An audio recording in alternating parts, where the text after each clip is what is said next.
And I want you to, let me make sure I can hear because it seems like it's kind of low.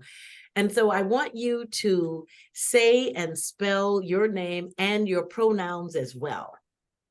Yeah, so my name is ChrisTiana ObeySumner. You spell ChrisTiana essentially like Christian with an A at the end.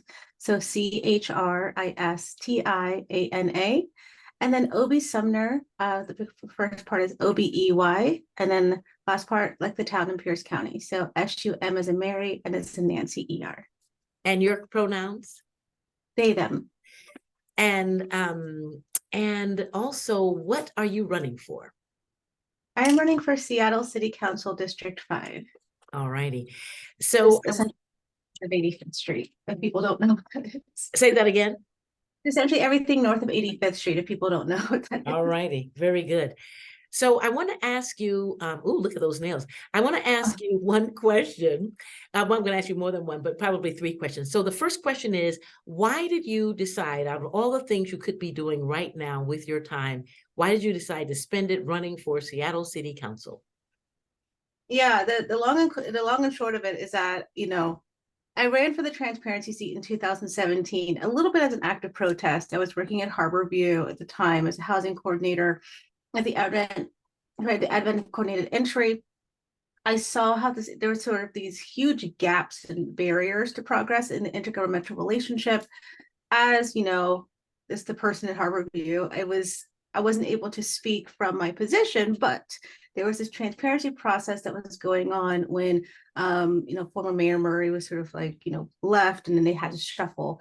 And so I was like, well, if I run for office as a private citizen, then everything's public record and they can't do anything. So I did that to talk about what we needed to do to really get to a resolution in a lot of our different social issues. Since 2017, I've had people ask me to run for office every 2 years.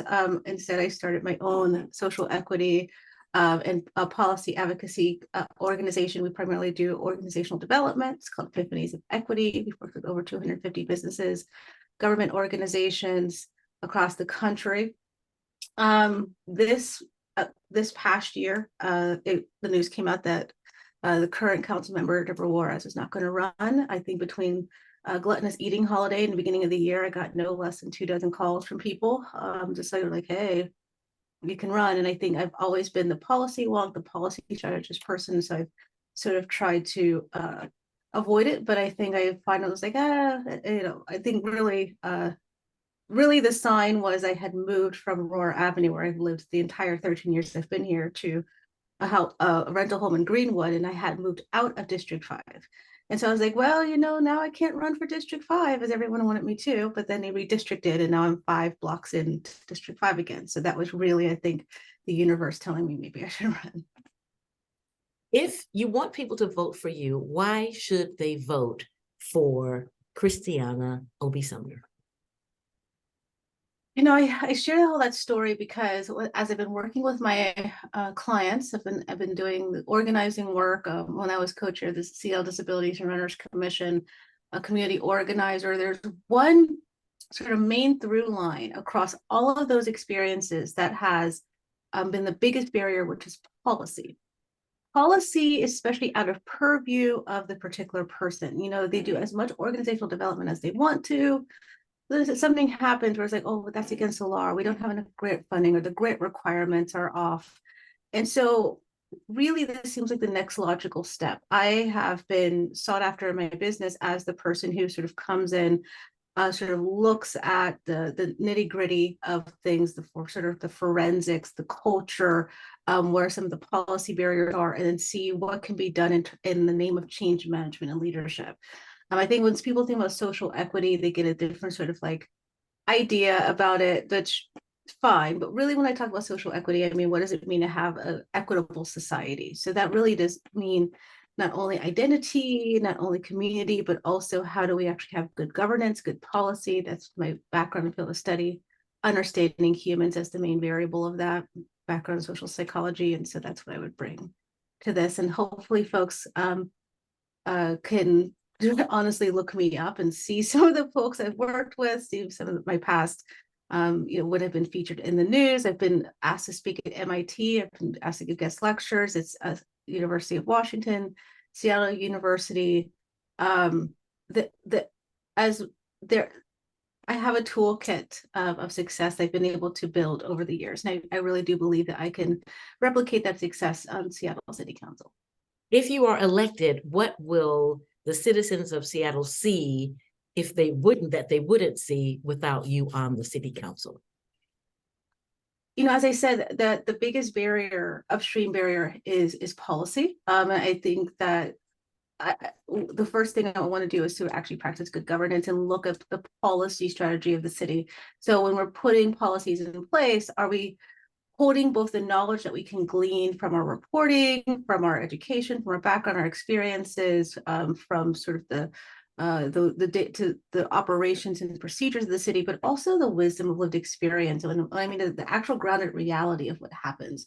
So, you know, that's the biggest issue with grant requirements, right? Is that they'll say, well, in order to continue this grant, you have to do this XYZ thing to keep the funding going. But the people on the ground is like, but what we really need is ABC thing. And then and if we have to split our attention to XYZ, then we're splitting our time, we're splitting our resources, really having the melding of those two.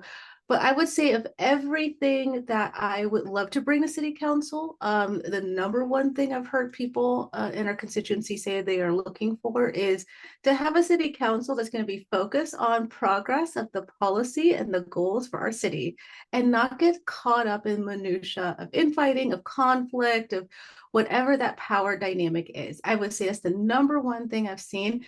My job every day, because I've had to work 40 hours a week, and in my business, is literally going into spaces where there's conflict, where there's confusion, where there's discord, and finding those multiple pathways towards shared goals. And when I say that, I know it sounds like some consulting gobbledygook, but what it really means is that not everyone is going to believe the same thing, have the same background, have the same context, but we all have a shared goal of public safety, a shared goal of no one should be outside, a shared goal of being able to have affordable housing.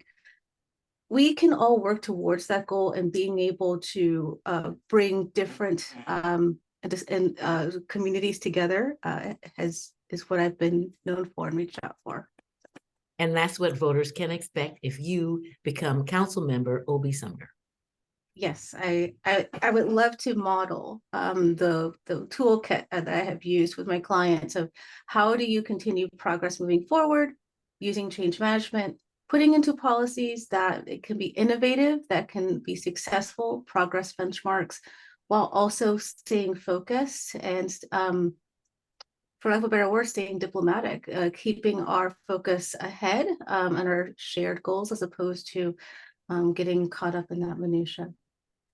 Hey, thank you so much. I really appreciate it. Thank you. All righty. So